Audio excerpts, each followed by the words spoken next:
Welcome, everyone, to the latest episode of the Rebelcast. We're here today to give you the Edge of Eternities Starter Kit. Love doing these, and I'm here with my host, Athena. Athena, how are you? I'm doing all right. How about yourself? Doing okay, doing okay. Really excited for rotation. We've got a jam-packed episode for y'all today. So we're going to get right into it. We're going to start with our limited breakdown. We're going to cover the archetypes. We're going to cover the mechanics. Then we're going to talk about some constructed themes. We'll show you our top 5 cards from the new set. And then we'll give you 4 new brews for you to go and take with you week 1. So without further ado, let's go ahead and get started. Limited. I've heard some mumblings, some rumblings that this limited is going to allow for a good variety of archetypes and a good variety of decks.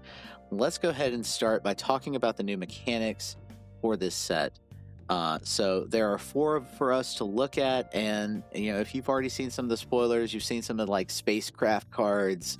It seems like spectacle and grand designs like giant machines, artifacts, those are all laid throughout this set. The first mechanic, Station, is very interesting because it sort of calls back to vehicles, right? It's kind of like crewing. You have to tap creatures to sort of give your station enough to be able to become an actual usable artifact creature. And some of them have ETBs, some of them do not. Nonetheless, the base of the mechanic is you tap your creatures down, you give charge counters according to their power. Once it has enough of those charge counters, the extra stuff starts to kick in. So you may get effects, it becomes an artifact creature, generally a pretty big artifact creature, and in some cases like a really giant one. You do only station at sorcery speed, but if the planet or spacecraft becomes a creature, it's one permanently. So unless your counters somehow get removed, it basically stays as a usable creature. And so I think the biggest thing to note for these spaceships and planets that have the station mechanic is you really want the ones that either do something when they hit the board or have really, really low stationing costs. If I think, for example, any of them that make creatures especially, because that'll impact the board and give you the option to start stationing it right away, because just like crew, you can station with creatures that have summoning sickness. Our next mechanic, Warp. So if you cast a warp card from your hand, you can pay the warp cost instead of the full mana cost of the card, so you basically get whatever ETB it is. You do have to exile the permanent at the next end step, and then in subsequent turns you can pay the full cost to play it. So to speak, it becomes warped. And there are, of course, some payoffs that you'll see within some of these color pairs. Specifically, I'm thinking about black especially. Essentially, it's kind of like an adventure mechanic within the card itself. You basically get a repeat of whatever ETB it is. It's actually interesting how warp ends up working with station. Because the creature stays around to the end step, you can actually use a creature you warped in to station one of your spaceships.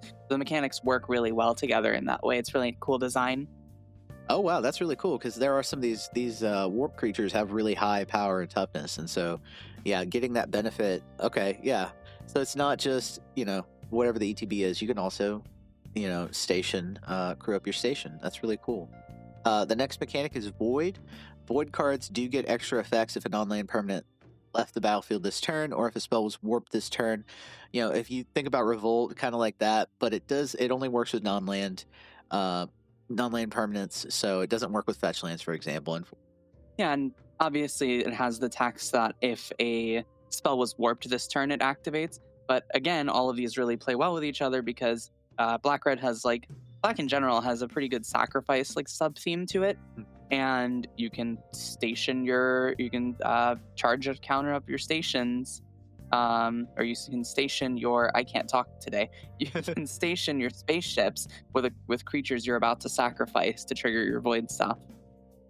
Absolutely. Good note. Our final mechanic that we're going to talk about are Lander tokens. This is a new predefined token type. Sometimes you'll get Lander tokens as a result of something being removed, as a result of something coming in.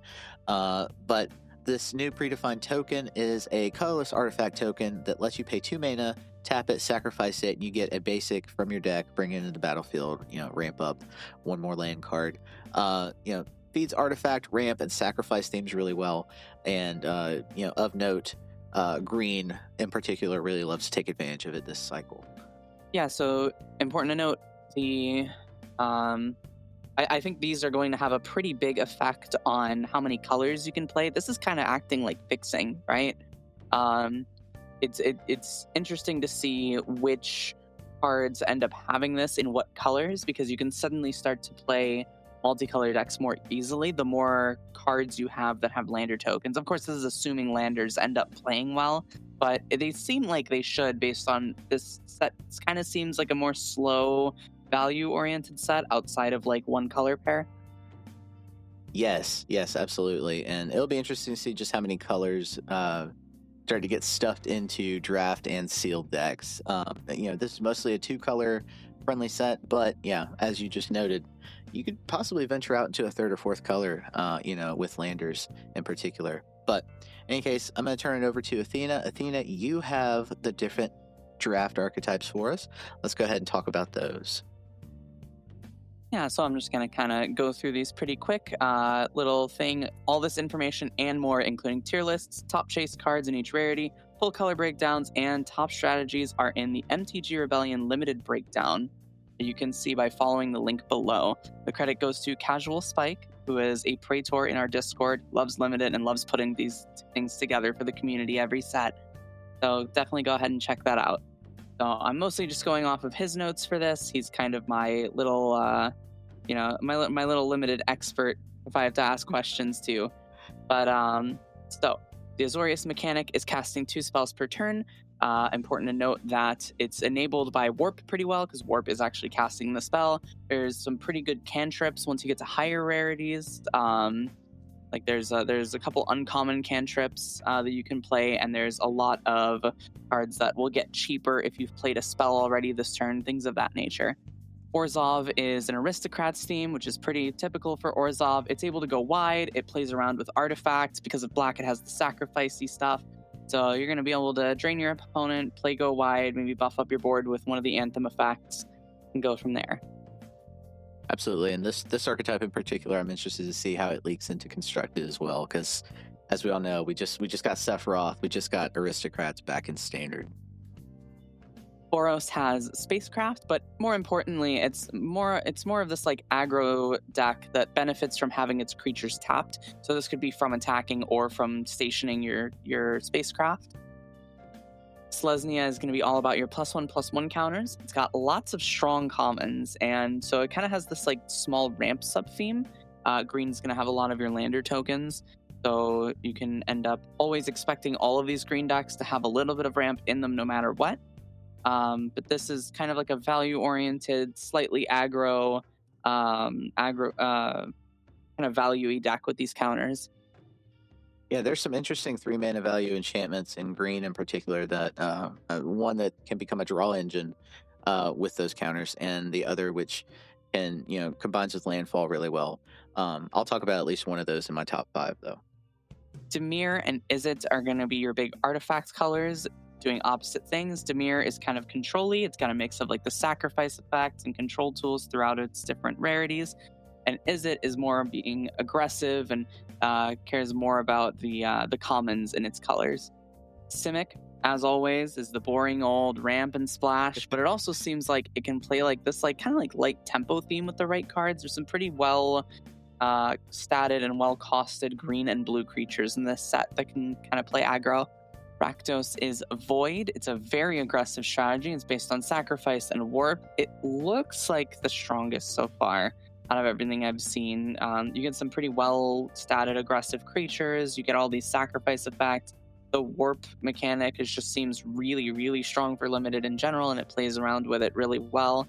Yeah, and there's in particular 1 mana value black warp card. I'll have it up on the screen right now, that you can warp it from the graveyard, so you can repeatedly sort of take advantage of that void effect. Golgari is listed as graveyard, but honestly, it's more kind of this like attrition mid-range pile with some ramp, some sacrifice, kind of getting out of the red or out of the the black for the sacrifice, the green from the ramp, kind of using your lander tokens to kind of trigger both of those at the same time.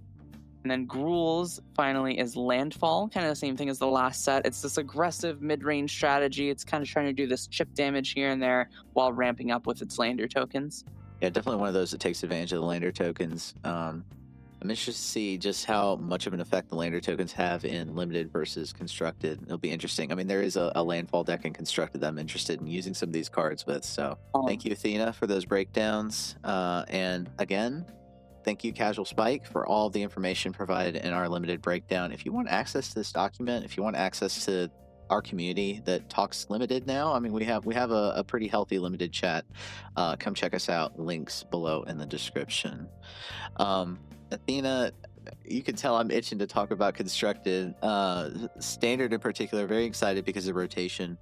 But before we get there to what decks we might be playing, what are some of the themes that you think are relevant to the standard conversation, the constructed conversation? So to start, I would say one of the big ones is there's a lot of artifacts in this set. I feel like most sets are either very heavy on artifacts or very heavy on enchantments these days. And so you can kind of look at other sets like Final Fantasy was very heavy on both, funny enough. But if you look at Lost Caverns of Ixalan was more of an artifact set, while Wilds of Eldraine was more of an enchantment set. Right, so if you want to look for things to do with the artifact cards in this set, maybe look towards Lost Caverns, maybe look towards some of the other artifacty sort of sets that have been around. Murders at Karlov Manor has a lot of clue stuff going on, so these are the types of things you want to look for. Spacecraft, speaking of artifacts, are going to be a lot like vehicles or battles where most of them are not going to be constructed playable. The ones that are either going to be having some really good enters effect, or they're going to have to be stationed very quickly for some effect one way or another. Yeah, totally agreed. I'm interested in that, like I said earlier, in that seed ship, but it doesn't have a very high ETB. It doesn't have an ETB, but it seems like in that within green color set, whether you're playing green, white, green, red, or just green, that you're going to be able to station it quickly. So maybe at the very least there's that. I'm not sure if it's better than Kona, but yeah, I'm interested in that. And then some other ones as well. There's a 5-color spacecraft that people are going to be looking to break as well. So yeah. What's your take though on spacecrafts in general? Do you feel like it's going to be, a variety of them are going to get used, or do you think it's only going to be like maybe one or two, if any at all, that we're going to see in standard? I think I've seen 2 that I actually like for constructed. There's a couple that I'm like, oh, well, maybe in the right deck, in the right shell, if someone can figure it out, it might get there. But there's only 2 that really stand out as constructed playable for me so far.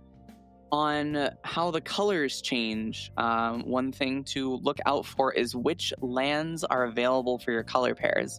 Because now, because of rotation and how the last couple of years have set up the different dual lands that we've had, different colors are going to have different lands available.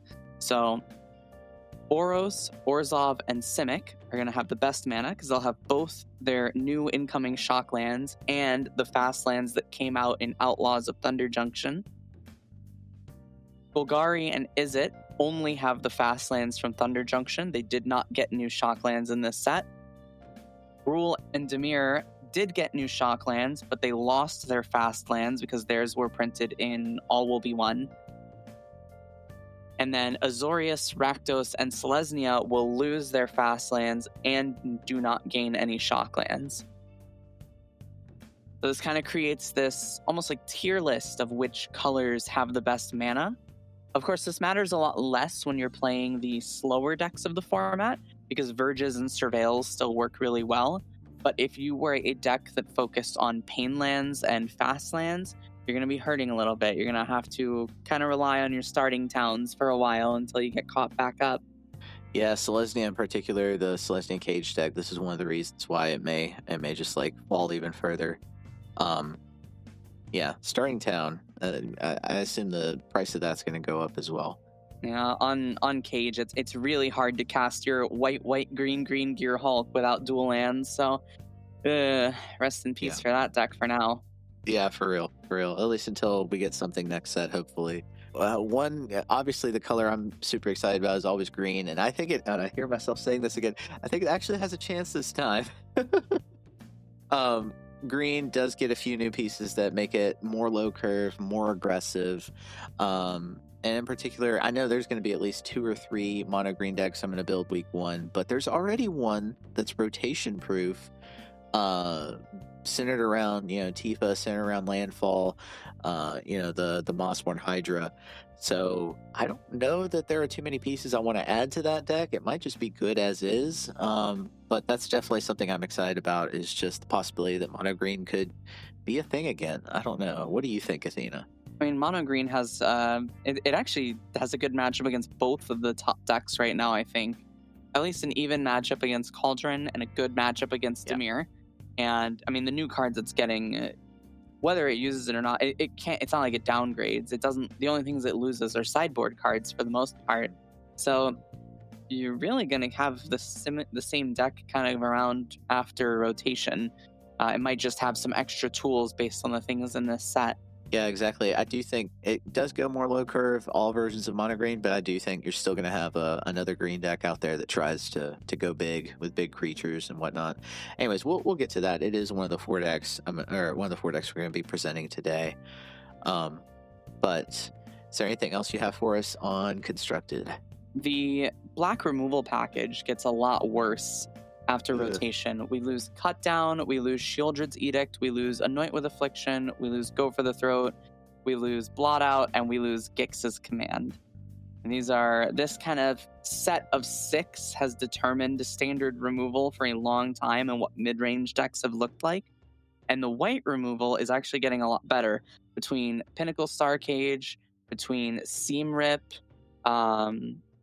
a lot of these new, even like the new Stroke of Midnight looks a lot more playable than the old Stroke of Midnight. The 3 mana, destroy a non-land permanent, give your opponent, it's a lander in this one. Yeah.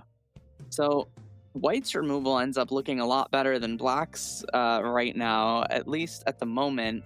And then white still keeps Ride's End and Get Lost and Elspeth's Smite. So there actually might be a small chance at white mid-range decks popping up over black ones. We'll see.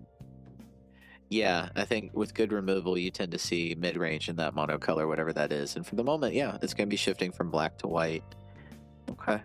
All right. Yeah, that's an interesting dynamic shift. I know mono black has had it good for a while. They've been eating good with their removal suite. It'd be interesting to see what players like Vixen Severe think about that. But in any event, let's go ahead and move on to our top 5 cards from the set. We'll start with you, Athena. What 5 busted cards did you identify when you looked at all the spoilers? So I want to give an honorable mention to the Shocklands. They are going to be every single set. Your dual land is going to be your number 1, but it's a boring answer. So I'm throwing it an honorable mention, getting it out of the way so we can talk about more interesting cards. But yeah, definitely the 5 color pairs that are getting Shocklands benefit a lot. Number 5, I have Edge Rover. This is a 1 mana 2/2 artifact creature robot scout with reach. And it has, when this creature dies, each player creates a lander token. 1 mana 2/2s with big downside have always been a thing. The downside's not so big on this one. I mean, you get the upside of reach, which is really good specifically against Dimir, which looks like one of the best decks right now. And then the lander token that each player gets, I mean, some decks just might not even use that well. Like, if you're playing against mono red or you're playing against, these more aggressive decks, they're not going to want to pop this lander token because they don't necessarily want more lands. And against slower decks, I mean, it's just a 1 mana 2/2 that's got a big clock on them, right? So I'm really excited about this. The artifact typing matters a lot here. There's a lot of cards that care about artifacts, artifact creatures especially, and it fits with your Delirium themes if you want to do something with Delirium. Overall, yeah, I'm just really impressed by this. The fact that it's an artifact that when it dies makes you another artifact is really, really good for artifact decks. Yeah, Edge Rover, I mean, just the reach. The 2/2 reach, that stat line is amazing right now against the Kaido decks. So yeah, that should be on my list too. Wow. Yeah, I've got something else on my list as well, but yeah, green. Ooh, there's a green card on Athena's top 5. What does that mean? Alrighty. I think there was a green one on last one. I had Esper Origins on my number 5 on did. last one. You did. Yeah, That was a good card. And that card sees a lot of play, so I was right about something. You were. Absolutely. All right, so number 4, I have Consult the Star Charts. So this one's a little bit of a doozy. So it's 1 and a blue for an instant, with Kicker 1 and a blue. Look at the top X cards of your library, where X is the number of lands you control. Put 1 of those cards into your hand. If the spell was kicked, put 2 of those cards into your hand instead, and put the rest on the bottom in a random order. So this is a 2-mana instant speed sleight of hand on turn 2. On turn 3, it's slightly better than that. On turn 4, you can start to pay the 4-mana cost, and you get Memory Deluge on turn 4. After turn 4, this gets better than Memory Deluge. If you top deck this on turn 8 and you have 8 lands, you look 8 deep and grab 2 cards, and you can grab a Day of Judgment if you need a sweeper, you can grab a Beza if you need a threat. This card looks insane for blue-white control, for blue-black control. It looks really good for a lot of combo decks that might even just want to go super late in the game and look for one piece of their combo. I'm really impressed by this card. It slightly competes with Stock Up, but I think you just play both. It's that good of a card draw. That's such a good note, because when I first read this card, I didn't think about that factor of how many lands and how good it is late game. It scales really well. It's more than just a Memory Deluge. So yeah, wow. Okay. All right. So number 3 on my list, I have Nova Hellkite. So this is a 5-mana dragon creature that's a 4/5, which this might be the first time I advocate for a high mana cost dragon in Constructed. I usually hate these cards. This one's really good. It's a 5-mana 4/5 flying haste. When this creature enters, it deals 1 damage to target creature an opponent controls. But it has warp, so you can warp it in for 3 mana. So warp is interesting with haste creatures, because you come down on turn 3, ping off a 1 toughness creature, swing for 4 damage at something, and then goes into exile. And then on turn 5, you can do the same thing, and the creature sticks around. If I think of the implications this has, if you just think of the 1 toughness creatures that matter, right? Dimir players are about to cry as I go Spyglass Siren, Deep Cavern Bat, Blood Pits Drowner. Like, a lot of their stuff is 1 toughness. Caretaker decks, you ping off their tokens, you can ping off an Enduring Innocence. Any random little Elspeth tokens, any little things you get off of, your aggressively statted 1-mana 2/1s that are pretty good in this format. A lot of stuff dies to this 1 damage ping. And in red, the fact that you have damage-based removal, if they have like a 6/6 demon off of an annex, and you have a 5 damage removal spell, obviously it's going to be a bit of finagling, but you can like warp this in for 3, deal 1 to it, use your 5 damage removal spell and kill it, right? So they're really flexible on the 1 damage ping. Don't underestimate that. And then 4 damage is a lot, especially when you go against planeswalkers. Like, this killing a blocker and then hitting the planeswalker for 4. If you think of normal Dimir play patterns, right? This comes down on turn 3, kills their 1 toughness creature, kills their Kaido. I don't know. This card reads is really sick to me. You can play it in your Jeskai Dragon sideboard or main board. If you want it in that, you can play it in like more mid-range red decks, like any kind of like Rakdos mid-range or Boros mid-range types of decks. I'm really excited to see where this card fits into places. Next up, number 2, I have Tezzeret, Cruel Captain. This is the Planeswalker of the set. So it's a 3-mana colorless Planeswalker. It starts with 4 loyalty, has a static ability of whenever an artifact you control enters, put a loyalty counter on Tezzeret. That ability goes absolutely bonkers in older formats. You end up having your 0-mana artifacts or these cards that make multiple artifacts at once, and this starts to go crazy. The 0 is untap target artifact or creature, If it's an artifact creature, put a +1/+1 counter on it. The -3 is search your library for an artifact card with mana value 1 or less, reveal it, put it into your hand, and then shuffle. And then, obviously, if you're playing that card, it will end up feeding more loyalty back into Tezzeret. And the -7 is you get an emblem with, at the beginning of your combat on your turn, you put 3 1/1 counters on target artifact you control. If it's not a creature, it becomes a 0/0 robot artifact creature.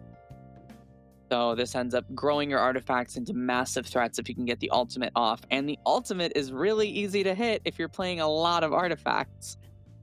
So I think this card reads as really disgusting. It gets better the older the format is.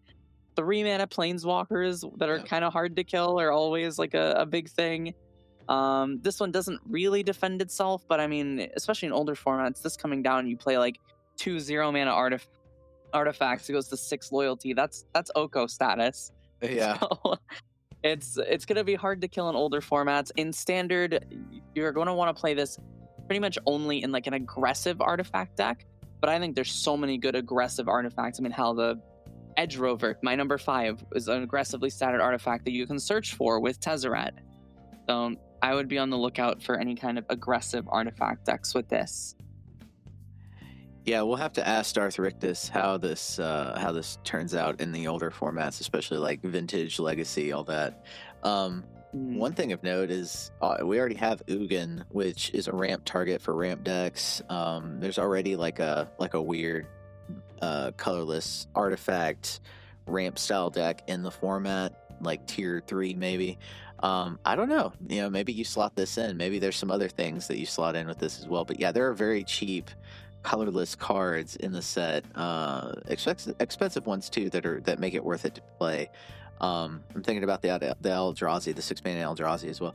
Anyway, there's an Ugin deck that I gotta go build at some point. But 3 mana value planeswalkers, oof. I know Lily is rotating out, but this is the new OG powerful planeswalker, the 3 mana value slot. So looking forward to see what people build and constructed with this. All right, my number 1 is is Steam Rip. It's a 1-mana enchantment. It's Portable Hole. When it enters, you exile target non-land permanent an opponent controls with mana value 2 or less until this enchantment leaves the battlefield. I have been praying for Portable Hole to come back to standard forever. My prayers have been answered.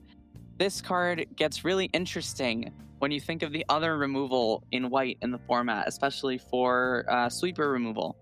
So this is an enchantment. It does not get hit by the new Pinnacle Star Cage, the new version of Temporary Lockdown, which only hits artifacts and creatures. You can play both of them side by side. But if you do that, you might be dedicating too much of your removal to cheap stuff. And then your Star Cage gets killed by Ultima, so those non-bow. But then you also have Split Up in the format, so you can play Split Up with this. So getting to pick your removal suite in white is going to be interesting. But on the card itself, if you haven't played with Portable Hole before, Portable Hole is such a good card. It comes down for 1 mana. It exiles anything on the board that could have come down in the first 2 turns. There's some really powerful permanents, like Insidious Roots gets hit by this. Pretty much every aggressive red creature in the format other than Nemesis gets hit by this.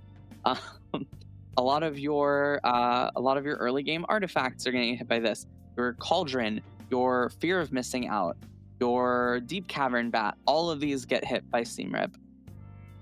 Yeah, and Portable Hole, I mean, just talk about the power level of this card. Like, Portable Hole is a staple in Pioneer, so you know this is going to see some serious play, especially as, a lot of these aggressive decks go even lower curve than they have been. So yeah. All right, Steam Rip, number 1. I think it's worth the number 1 slot. Very cool. But let's go ahead and talk about my top 5. And of course, I also have to bring up an honorable mention to add on to the conversation about white and black, switching places when it comes to removal packages. 1 mana value removal, very even at the common rarity, is very valuable, I think, even in standard constructed. So honorable mentions: Focus Fire is a new 1 mana value white damage based removal. You don't typically see white damage based removal. Of course, we have like Elspeth Smite, But this one scales, and Tragic Trajectory, the 1 mana value black removal, it's kind of like a stab, -2/-2, but it also scales if you manage to play a warp. So it turns it into a -10/-10. So don't sneeze at those cards. I think 1 mana value removal is not just great in draft or sealed, but is also good in constructed. So you might see a few of those in sideboards and main boards everywhere. But let's get to the meat of things here. My number 5, I pick a lot more broken Timmy-esque cards, as you know, here on this show. And my number 5 is exactly that. Devastating Onslaught at the Mythic Rarity. It's a XX red sorcery where you get to create X tokens that are copies of an artifact or creature you control. Now, of course, they gain haste, but of course they have to sacrifice them at the beginning of the next end step. But, the obvious application of this, of course, is synthesizer decks. Like, being able to pump out a bunch of synthesizers and then, warp something in at a couple mana or play your cheap artifacts, go wide as hell with that deck. That's scary. I mean, that is terrifying. The thought that the artifact deck could just go Jeskai colors, is it colors now, possibly is terrifying. There's some stuff in there that could help it along. So I don't know, maybe this card sees play there. I'm thinking of a much more Timmy-esque application, which is to copy Terror of the Peaks like 3 or 4 times. That's what I'm thinking about doing with this card. Nonetheless, I'm sure this card will be in some busted content creators deck week 1. It'll be all over YouTube, I'm sure. Someone is going to do like an X = 4 on their synthesizer in top deck mode against me on this, and I'm going to tilt off the face of the planet. Oh my god, synthesizer is the number one thing I'd want to hit with this, I think. Yeah, I can't think of too many other targets I'd really want, other than unless you can hit some really broken high mana value thing, but yeah. Like in a reanimator. Definitely Jund Reanimator. Definitely more of a Timmy pick, but I mean, like, Doppelgang has seen play, right? And I thought that was a pure Timmy card, so you never know. Yeah, you never know. When there's go big strategies, you can play the busted stuff in the fringe slots. So my number 4, a lot less Timmy-esque and a lot more, I guess it's kind of Timmy because it's green, but Frenzied Baloth. What's not to love about a 2 mana value 3/2 where can't be countered, has trample and haste, other creature spells can't be countered, and the last little cherry on top is that combat damage can't be prevented. Not that anyone was really worried about that part of it, but the other parts of this card, wow, I mean, at 2 mana value, that's power creep. But what we expect for 1 mana value cards has already been power crept recently, and now 2 mana value getting that kind of boost, especially in green, that's amazing. We need that. We need more of that. Not that creature spells were getting countered left and right, but I mean, you never know what the future sets post rotation are going to hold. If we get a lot of those counter type spells for creatures. Nonetheless, I think this is busted just because it's a 3/2 trample haste on turn 2, and there's so many things in green that you can do with something with that much power. So, Frenzied Baloth, a little bit more of a toned down pick for me for a top 5, but I think it's very appropriate. Green is allowed to have haste again in the color pie. It's a Christmas miracle. They took away green's haste, and they gave trample the rest. I know, right? We have haste in green. I feel like they listened to us with this card's printing, right? Like, that was one of my big complaints about the power of mono red recently. It was just, you gave them trample and haste. But yeah, it's back. My number 3 pick is, and I decided between this and the bioengineered future. I think this is a lot better because I've always talked about and preached about how green needs its draw engines to really survive. All the removal that's out there, all the control, all the tempoing that it sees. So this is a 3 mana value enchantment, Terra Symbiosis. Whenever you put 1 or more 1/1 counters on a creature you control, you draw that many cards, and you only get to do this once. But, let's say Innkeeper's Talent, you put 2 counters on something. There's other ways that you can put more than 2 counters, but I mean, draw 2 cards.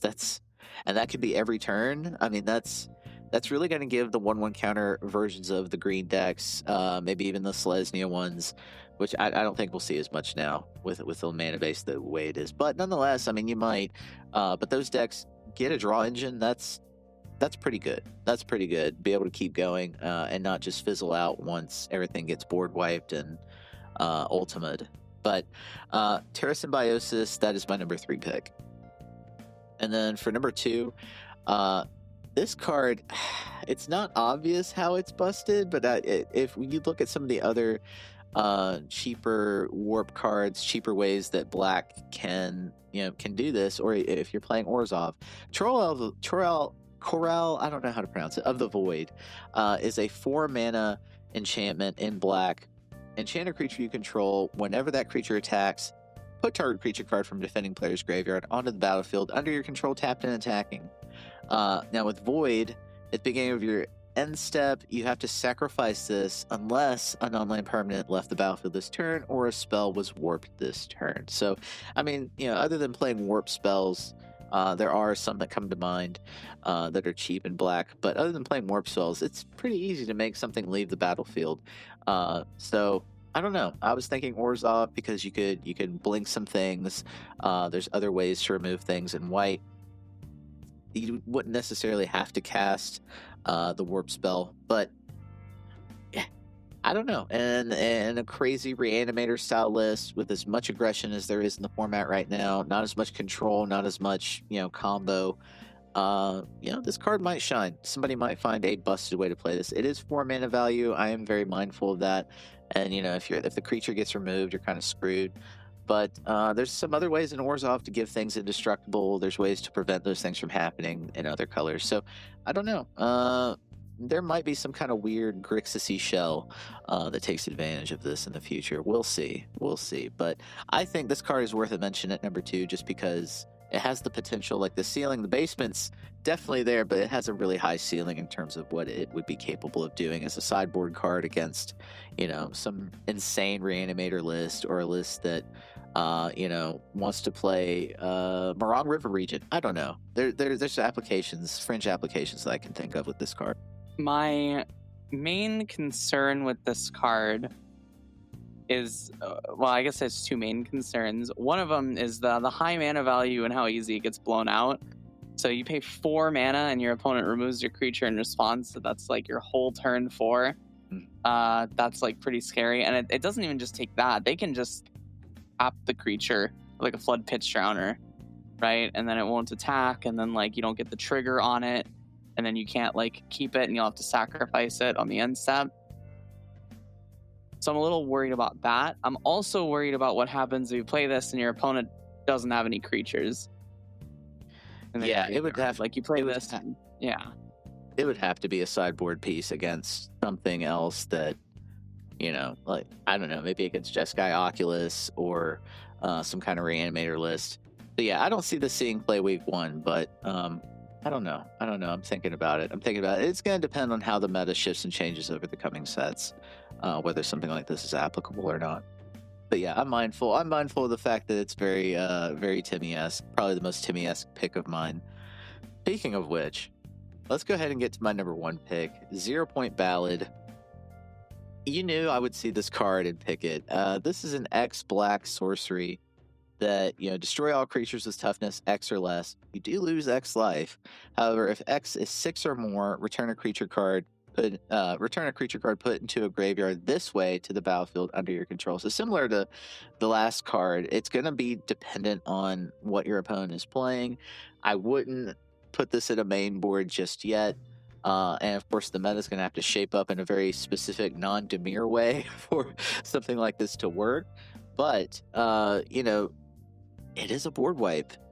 Black needs board wipes. And, this can't hurt the fact that it could slot into something insane like Jund Reanimator or, something where you're playing against, some kind of go big mid-range strategy. So 2 cards at number 2 and number 1 that have to be very mindful of what the opponent's playing. Nonetheless, I've got my eye on these just to see if the meta shapes up in such a way that something like this in a niche scenario would be applicable. I think it's actually a lot better than it initially looks, but you have to kind of treat this more as like a Pyroclasm and not as like a Day of Judgment.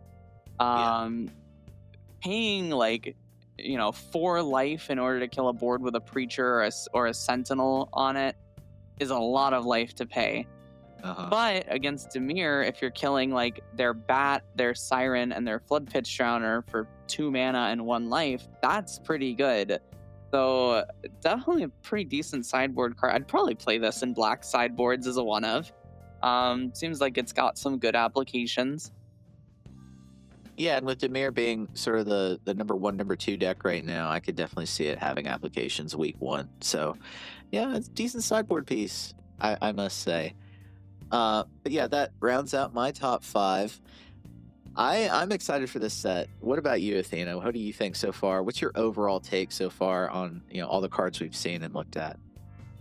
I have I know we can only pick 2 new decks to show people to showcase today on this episode. I have like 10 decks built in my Mox field unlisted right now that I plan on posting day 1 of the format or the day before the format drops for people to try. Yeah, I don't know. This set has a lot of stuff I want to brew with. That seems like actually good build around cards. There's a lot of build arounds in this set. And that's exciting for Brewers. I think this set, more than some of the previous ones, and especially because it's post-rotation, is going to be very exciting for Brewers. Speaking of which, let's go ahead and get to those new brews and talk about them. So you have the first 2 up for us today. Talk to us about Azorius Control. All right. Well, I remember when we first started the Rebelcast and I was vehemently denying being a control player. And here I am, every single starter kit showing you a control deck. So, here we are. So, Blue-White Control, the reason I'm playing this isn't just because I love Blue-White Control, but because it actually does get really nice pieces in this set. So, I mentioned Seam Rip already. I love Portable Hole and Pioneer Blue-White. I think this slots right in. I have 2 in the main, 2 in the side. Because I have Seam Rip, I'm able to play Split Up instead of any kind of lockdown variant like Pinnacle Starcage. Although Starcage is good, and you could sideboard Starcage in a deck like this in a more aggressive meta. But this lets you run Split Up as your 3-mana sweeper, which means that your 3-mana sweeper isn't as dead into the mid-range decks, like Golgari Demons or something. It's also getting Consult the Star Charts, which again is my number 3 or 4 on my list. Really good draw spell, plays at instant speed, so you can play it while holding up other stuff. I used to play Dreams of Laguna in this slot, and this is just so much better than Dreams of Laguna. It's pretty much the same thing as a 2-mana spell, just on turn 2, and then it just scales infinitely better. So I am super excited. Right now, my draw spells are 4 Stock Up, 3 Consult the Star Charts, 2 Meringue River Regent. I could see going up to 4 of Consult. I could see a 3-3 split of that in Stock Up. I'm just really excited to play with this card. And then the last one that I don't have in here, because I'd need to see what kind of decks are in the format before I include it, is Annul is a new sideboard piece for Blue-White Control and for blue decks in general. Notably, it's kind of funny because it hits all the overlords, but the overlords tend to be played with Cavern. So there's other things you can kind of play too. To note, the Yuna overlord deck can't really Cavern everything. So between like their summons and their overlords, something's probably going to get countered by Annul, if I had to guess. Plus, we're the Demolition Field deck, so we can always kind of make that work. But also, it's going to end up hitting, if people have like aggressive artifact decks, it'll hit synth decks. So it's got a lot of applications if the format needs it. Also, to note in this, I have Lyra Dawnbringer back in my sideboard because Lithomantic Barrage is gone.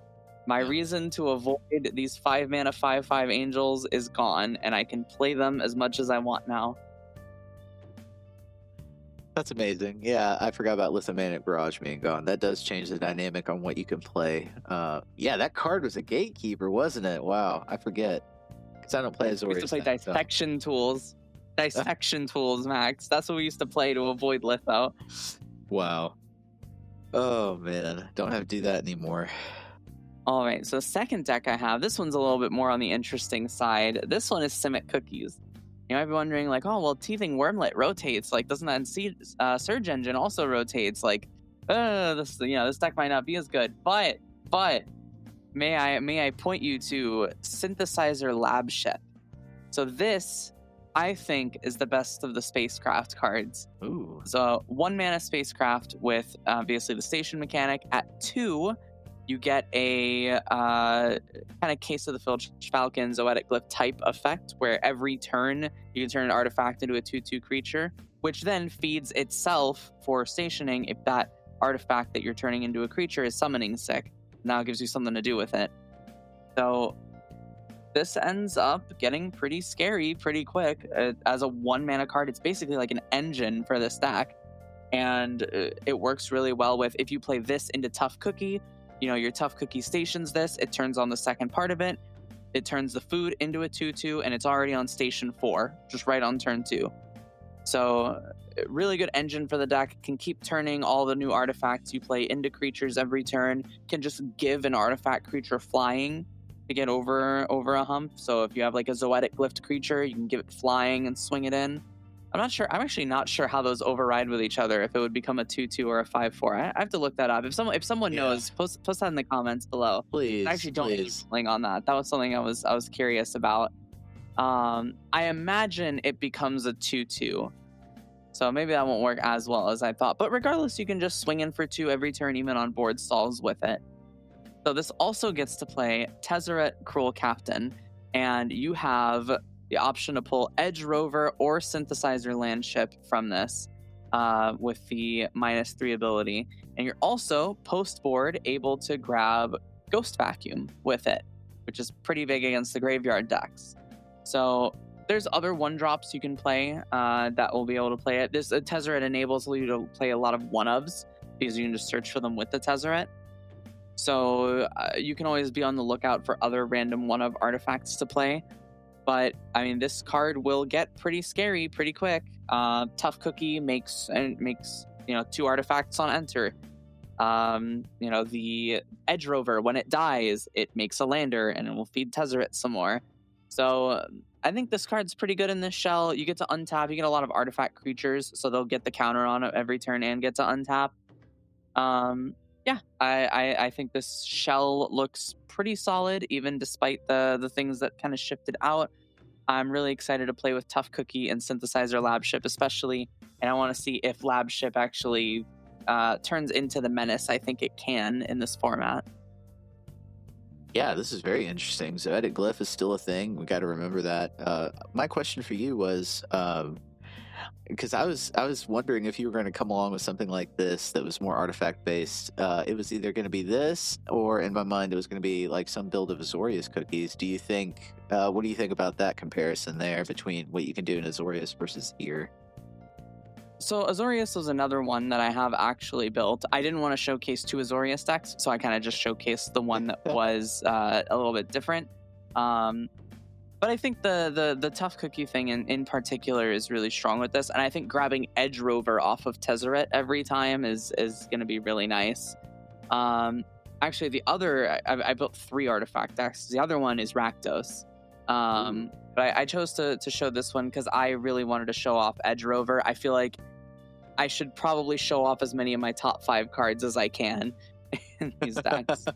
No, that's fair. That's absolutely fair. And I know you're holding onto that Rakdos for yourself. Don't spill the thunder on that one. I feel like that one's going to be powerful. But let me go ahead and go to my 2 decks, and let's talk about 2 monocolor decks I've been playing recently. Actually, in this sort of lame duck period in Standard before rotation, I've been playing mono black and mono green. So I'm interested to talk about the evolution of those archetypes.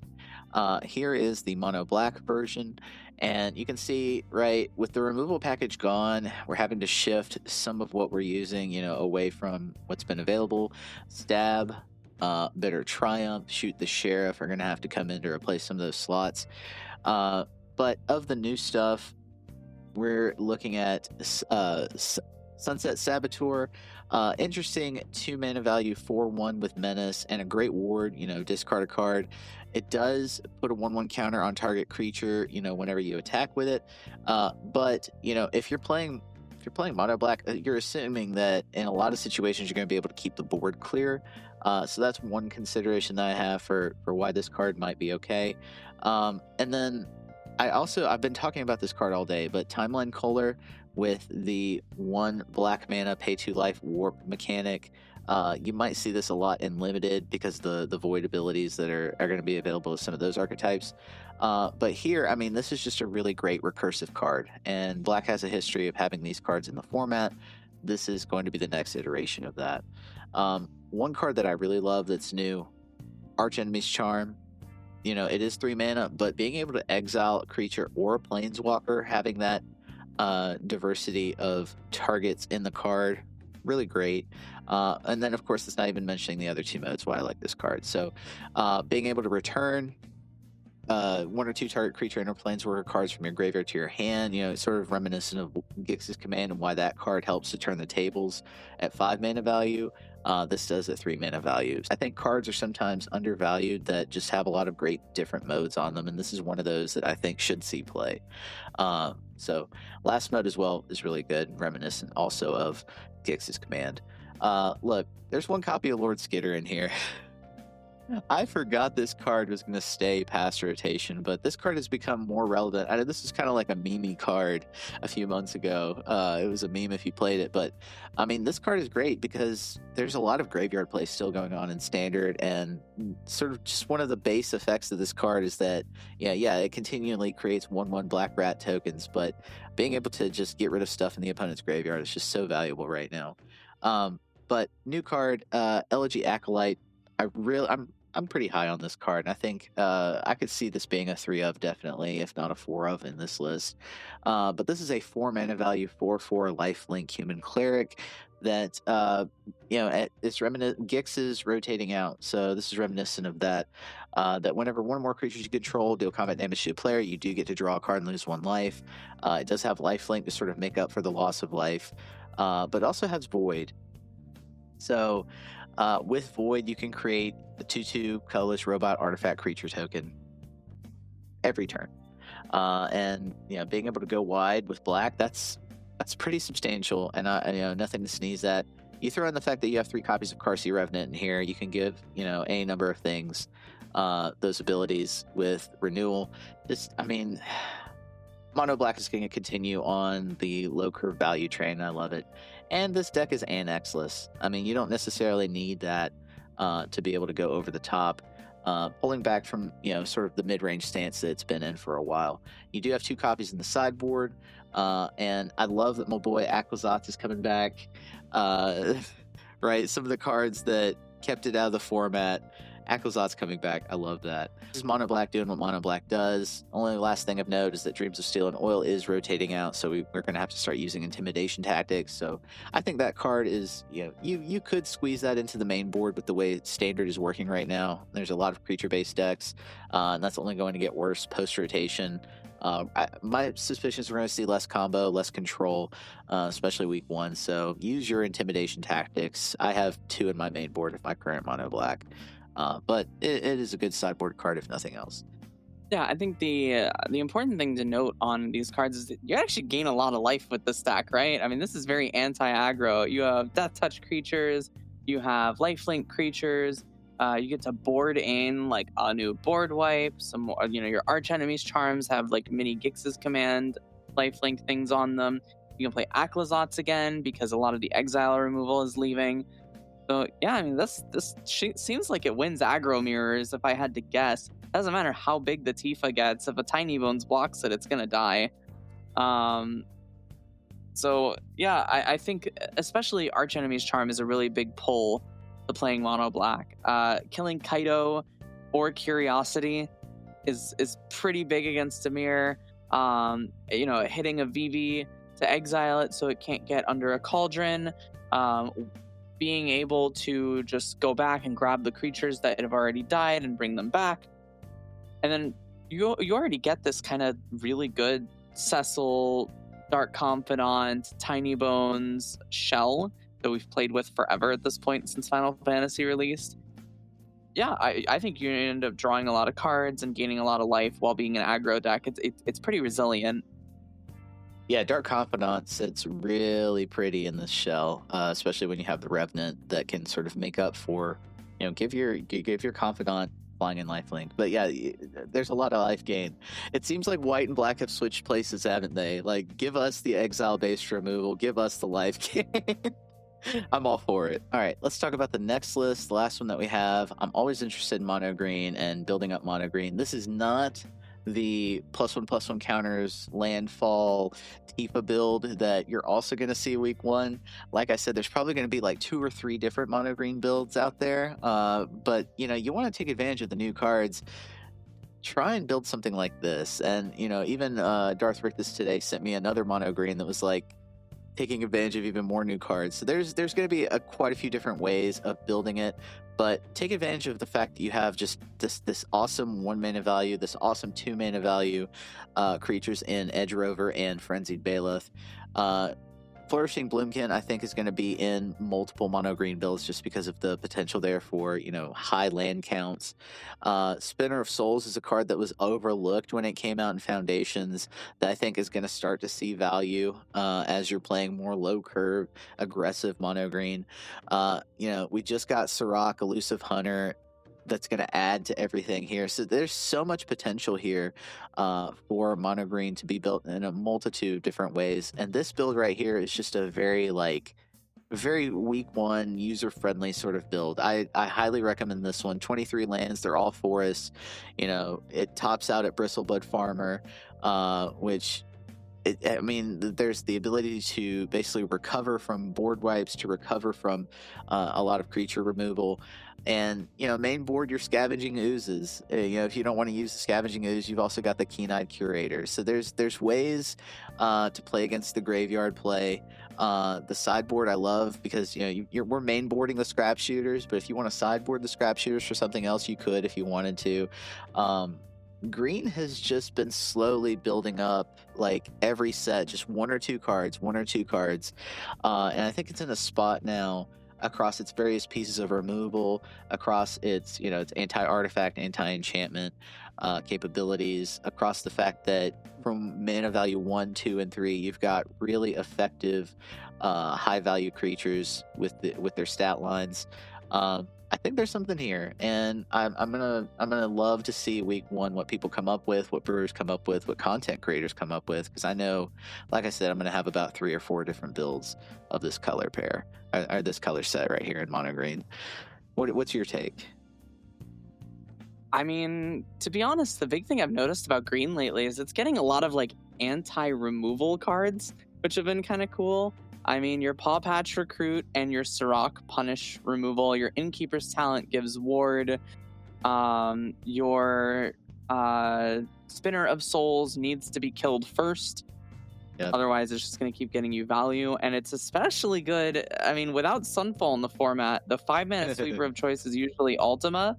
So if you have a Spinner of Souls sitting on the board and your opponent board wipes you, you're going to get a lot of cards back out of that, right? Because it's each time a non-creature token dies, not 1 or more. So if you have 4 creatures on the board, or 3 plus a Spinner of Souls, and your opponent Day of Judgments you're going to get 3 creatures back into your hand. So it seems really resilient against removal. My question would be how it handles higher toughness creatures. One of the banes of green forever has been Shieldred, but Shieldred rotated, so really it's just the Annex Demon left. Yeah, you got to be able to deal with that Annex Demon. So and you could respond with some kind of removal. I mean, green has access to removal now more than it did. You've got Pick Your Poison. There's certain things that you can do in sideboard in. That's why I say, like, there's going to be so many different builds, and I think also the builds will be adjusting week to week according to the patterns of the meta. So It'll be interesting. The matchup that I'm going to keep an eye on is Mono Green versus Dimir, and I think if Mono Green can handle Dimir more often than not, then I think that's going to bode really well for the deck going forward. We'll see. We also talked about how Dimir is going to kind of get kicked in the face week 1 with Edge of Eternities. There's a lot of anti-Dimir stuff going on, so we'll see. So much anti-Dimir in this set. It's crazy. So we'll have to see what the dynamics are. But any final thoughts, Athena? What's your overall take? Are you excited for this? And in the context of rotation, are you excited for this set? I've been waiting for rotation for way too long at this point. Honestly, I can't wait for the next rotation because I feel like the next rotation is going to be way, way more impactful. But I mean, we lose. I mean, there's things to note, right? From what's leaving, the black removal package gets worse. It used to be that you'd want to play artifact creatures to get around Go for the Throat. Now you probably want to try to play outlaw creatures to get around Shoot the Sheriff. It used to be you had to watch out for a lot of exile, Sunfall, Lay Down Arms, Leyline Binding, and all 3 of those rotated out. So you can play cards that kind of are anti-destruction sweepers again, and indestructible creatures a lot more easily. Yeah, and things being destroyed over being exiled. That's such a huge change. That's going to allow a lot of the creature-based decks to be able to recover more quickly from board wipes. So yeah, I think this is going to be a boon for creature-based aggro. It'll be interesting to see how decks like Azorius Control respond week 1, or whether we're going to have to wait until like subsequent sets for those decks to be strong. But like you said and pointed out, I mean, like, it's gotten some pieces, Seam Rep.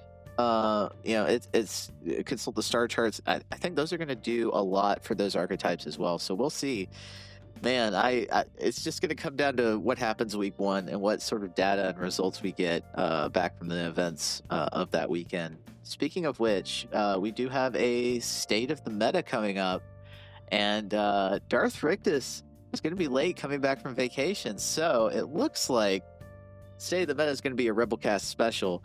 I can't wait to do that with you. We're going to be tackling the first week's State of the Meta. It is going to be brewtastic. We're going to talk about brand new brews and brand new decks. So stay tuned for that. We'll have even more of that for you coming up. And like always, please like and subscribe. But that's pretty much all the time we have for today. And this episode of the Rebelcast is sponsor-free. So if you'd like to contribute to what we do and make sure we stay in the game as long as possible, consider making a purchase in our merch store or joining the Rebellion. All right, and until next time, untap, upkeep, resist. resist.